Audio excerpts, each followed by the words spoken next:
Fat Fat 45 has COVID-19, and basically, I am running out of things to say. Sure, there's news to report, and possible outcomes to analyze, and the days to come will only provide more noise to interpret. Over the weekend, the cases multiplied. Several Republican senators fell ill. Chris Christie is in the hospital. He's another fat fuck. More cases are likely to come, and the people involved won't all be famous. The consequences of the Fat Ass 45's administration's disregard for life will be felt far beyond the White House. In other respects, the Fat Ass's diagnosis changes nothing at all. He is the same person he was yesterday, which is the same person he'll be tomorrow, yeah, meaning a piece of shit. Fat Ass 45 is still lying about his health, which he always does. This falsehood is a vantage point from which all things look permissible to him. So keen is he to avoid the slightest appearance of weakness that he took a joyride outside Walter Reed on Sunday. He told around for his hooting, inbred welfare collecting trailer park followers. He listed the risk to his security detail or even his own health. He is still careless and he is still callous.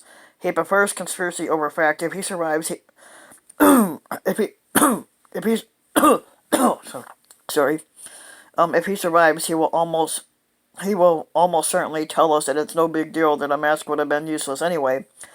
Badass 45 routinely ordered staffers to remove their masks, sources told the New York Times. His party follows his lead. At the behest of Governor Ron DeSantis, who's another fucking idiot, bars in Florida are open, even as the state surpasses 700,000 cases of COVID-19. The aping Fat Ass 45 Republicans pretend to be brave, which they're not.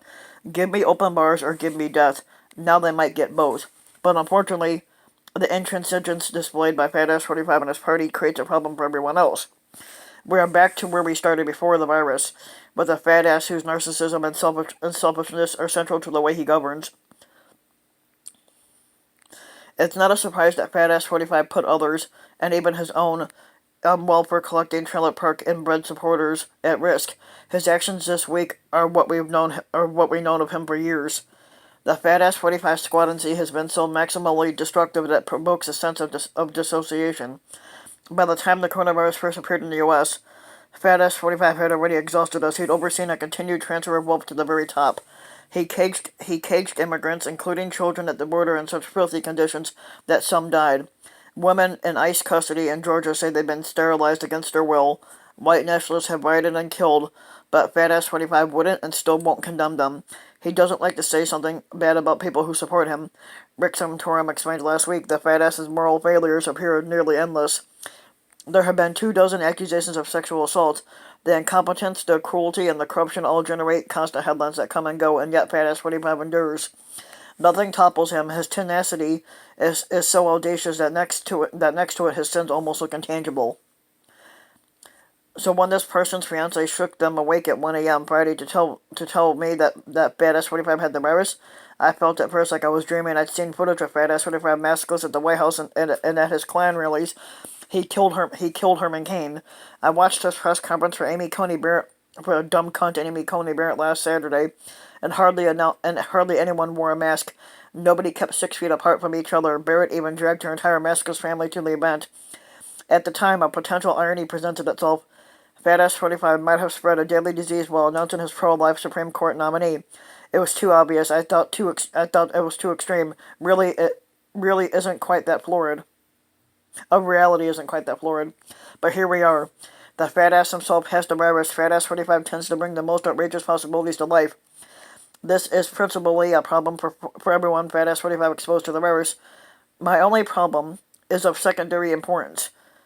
The person is a writer and cannot concoct any novel insights into the character of the Fat Ass. I can't do much with him at all. He's the dullest sort of person imaginable, a bully whose insecurities and prejudice are neither subtle or rare. It is year 4 of this failed squadancy, month 8 of this pandemic, month 6 of this recession, and I have nothing to offer but weariness and rage. Of course the Fat Ass's behavior got him sick. Of course his illness didn't transform the GOP into the party of science. And the virus again changes nothing. We're stuck in a loop with him, and sometimes nothing feels real. Except for America's COVID death toll, which is as heavy as concrete, it has the power to make the news corporeal again.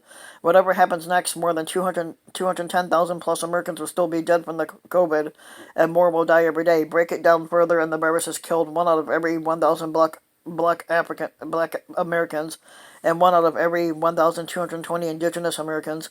Tens of thousands of elderly people are gone, and one of them is the person's grandfather who died last month from a pandemic that Fat Ass 45 called a hoax. So there is only one thing to really say that anybody has left to say about Fat Ass 45. At some point, there will have to be justice. It won't come from the virus, which is not a moral agent. It will have to come from us. The necessity of voting him out is obvious. It barely needs mentioning. But it isn't really justice either. To rectify crimes as comprehensive as Fat Ass 45's, you need more than just ballots. Reality feels unbelievable because it is sick and it is broken, and that is a political problem. Fat Ass 45's obsession with reopening the economy at all costs and his hostility to public health all stem from the same ideological location. The heartless free market absolutism that he embodies ought to end with his failed squadancy. Nothing can bring Fat Ass 45's dead back to life, but we must make sure their memories matter. So if you like the video, give the video a like and subscribe to my channel, Ryan Van Wyk, and also hit the notification bell so that you'll be notified when a new video comes out, and thanks for listening.